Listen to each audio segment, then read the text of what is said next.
How the F do you make friends as an adult if you don't drink? Hobbies edit. Too many comments to reply to. Thanks for the awards, however, put it towards charity, I have no use for them. Hobbies alone was a broad statement. Basically, the goal is to meet new people. Seek discomfort is a good phrase and a good model presentation of how to meet new people. Google their YouTube channel. Hobbies can be good, but it's hard to find the small groups that have no internet presence. Volunteering, charity work, etc. is more aimed at helping X, while you benefit in socializing.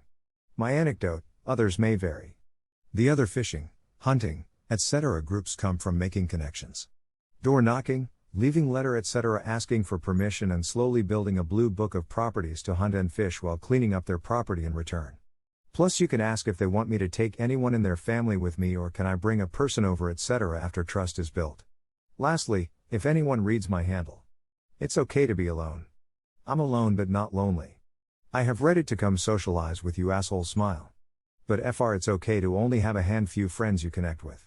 The key aspect of friendship is respect. If they don't respect your time nor you as a person as you do them, they aren't your friend. I second this.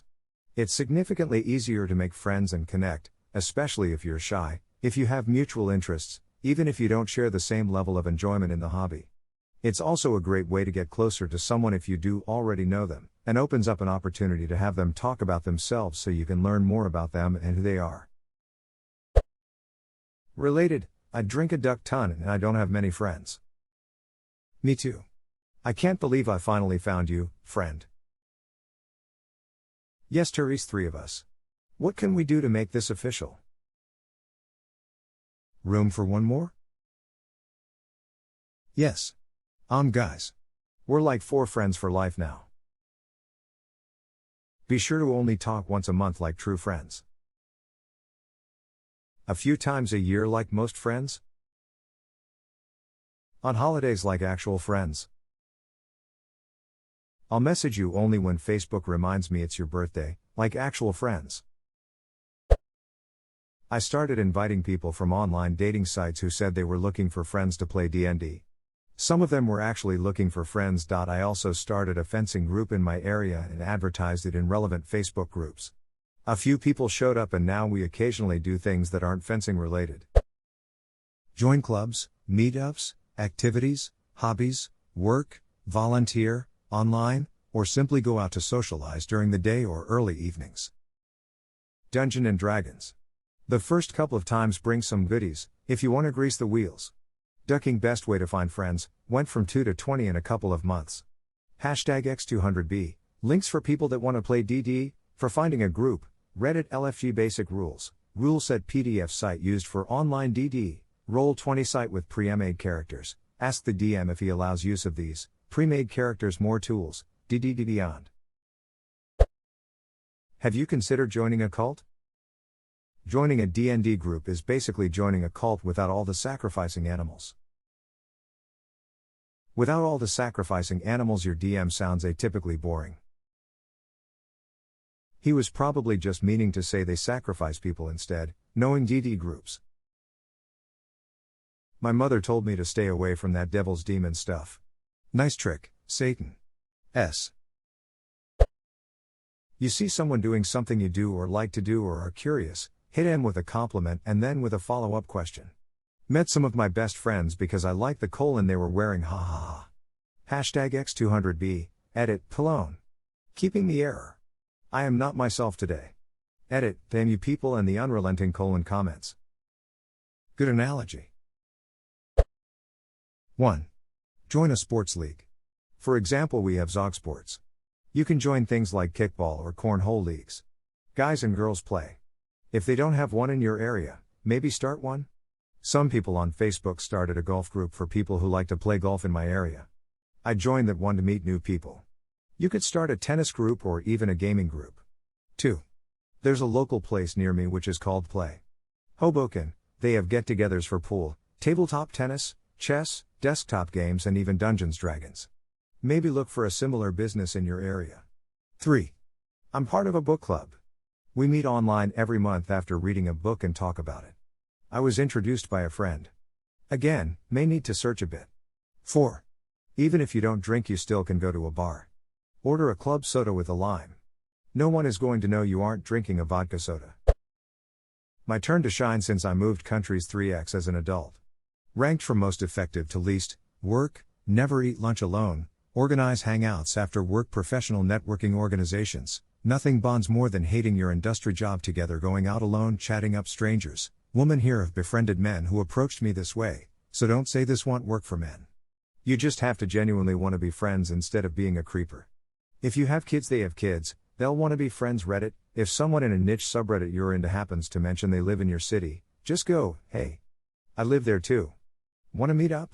The more niche the sub, the higher chance of making friends. Random fun classes activities: if you're both into it, you probably will click. Online dating: surprisingly made many good friends of this. Of course, some were with benefits. New mom groups: everyone is depressed to a certain degree, sleep deprived, desperate for support. Social media: made a few genuine friends, also got some creepers, so it's a gamble. I used to love smelling eraser dust in high school. Did you have a reason for choosing the name you did? Maybe you two should meet up? Only if she likes, and I mean really likes, peanut butter. But not for anything long term. It's lust not love after all. 1. Be passionate about some stuff that adds substance to your life. 2. You don't need a lot of friends. 3. When you talk to people, strangers, coworkers, etc., be your 100% genuine self. This should help you avoid being a doormat. If you find you're still a doormat, you should revisit step 1. My best friend and I really only share a couple things: our love of gangster rap and 90s hardcore punk, and our beliefs in undying, over-the-top self-empowerment. That's not exactly shit I hear people talking about at parties. Oh yeah, on my way over I was bumping some Duckin' MC Breed and yelling at myself in the rear view, look at what you've done with your life, motherfucker. How far you've come, keep fucking going, crush the opposition, bitch, let's go. Like I said, be your 100% genuine self. By engaging in activities where drinking isn't the priority. Alcoholics Anonymous meetings. Go to a repeating class at a gym or yoga studio, and/or volunteer at a yoga studio or gym class. Get a part-time job or volunteer somewhere interesting to you and meet coworkers over time. Like a museum, community center, library, foreign language school, cultural center. I know it's hard, I also don't drink. I've missed out on many friendships and several relationships with people I felt naturally compatible with because of it. It's a real bonding part of social life for the apparently large majority of society. Volunteer. I became a Girl Scout leader and have become friends with some of the other leaders, some of the parents from my troop. Is that you, Beverly Hills housewife Phyllis Niffler? Finding groups for hobbies, which is easier when there isn't a pandemic going on. Dungeons and Dragons is what worked for me. Is this thread a big D&D ad, or is it really that effective? Kinda making me want to play one day. You stand too close to random people at the groceries, and when they ask you what's your problem, you tell them you don't have any friends. Then you hug it out and become friends. Brazilian Jiu-Jitsu. This is a good one. I've been grappling for about 10 years now, and I've formed some of the strongest friendships in that time. It's almost odd how quickly people bond while trying to strangle each other, lol. Sports. Climbing, archery, martial arts, European martial arts. Historical reenactment, book and theater clubs. I wonder, is there a platonic dating app yet? Tinder, Grindr, Planter? Copyright trademark, March 26, 2021. I decided to try out Bumble's BFF feature and it's pretty dead. If there's a better app for matching with platonic friends, I'd like to know. I've been using the Slowly app during the pandemic and have developed some good friendships on there, but they are all located halfway around the world. Make a free hug sign and get up early enough to snatch the street corner from the homeless dude. Imagine walking around with that sign during the pandemic. In my experience, adults don't want friends. They want activity partners. Pick an activity that you enjoy doing, find some people to do it with. If you're lucky, some friendships will organically arise from that. If you're really lucky, they'll even stay friends with you after one or both of you stop doing that activity. But mostly, people just want activity partners. Yeah, this is hard for me. I just like being part of people's lives. Everyone is always doing things. Can't we all just chill? Talk? Blah. I like doing activities a lot too, but they take a lot of solo time to get better at.